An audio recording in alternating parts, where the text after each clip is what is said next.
Hier, les juges de la Cour pénale internationale ont rendu justice pour les enfants d'Ituri. Ils ont déclaré Thomas Lubanga Dilo coupable de crimes commis contre des enfants, les êtres les plus vulnérables de notre société. Aujourd'hui, je voudrais expliquer ce que ce verdict signifie. Certaines de ces victimes sont admissibles pour recevoir des réparations. Les juges ont déclaré que ce processus commencera à partir du 18 avril et le monde en saura alors plus sur l'impact des crimes de M. Thomas Lubanga. Le 18 avril, l'accusation présentera également ses observations en ce qui concerne la peine d'emprisonnement qu'elle estime adéquate. La question doit être posée. Quelle peine serait adéquate pour celui qui a ravagé la vie de tant d'enfants? Nous entendons demander une sanction proche de la peine maximale. Pour les enfants d'Ituri, pour toute une génération profondément touchée par les conflits, ce jugement représente la possibilité d'un nouveau départ dans la vie. Ceux qui ont été contraints de tuer ou de violer savent désormais qu'eux aussi sont considérés comme des victimes.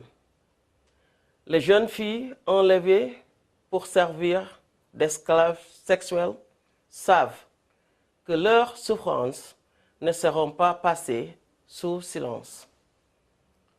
Les nouvelles générations d'Ituri peuvent maintenant espérer se rendre à l'école sans craindre de se faire enlever en chemin.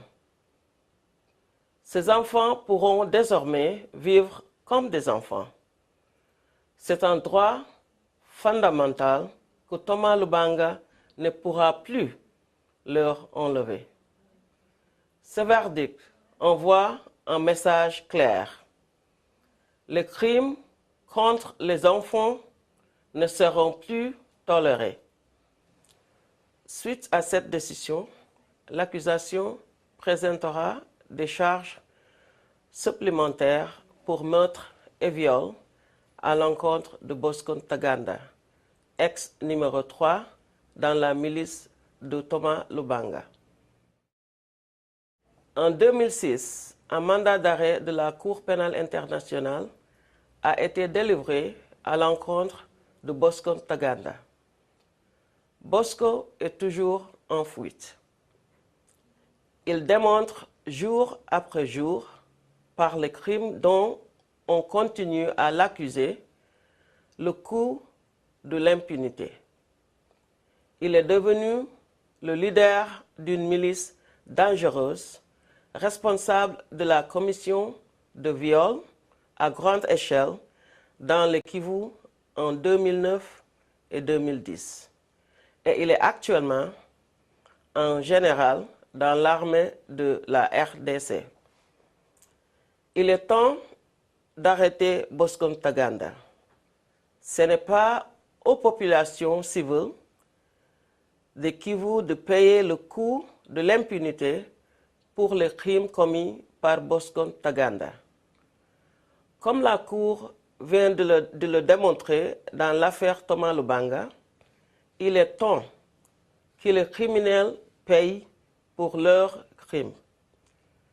Ceci est un message d'espoir pour toutes les victimes. Merci.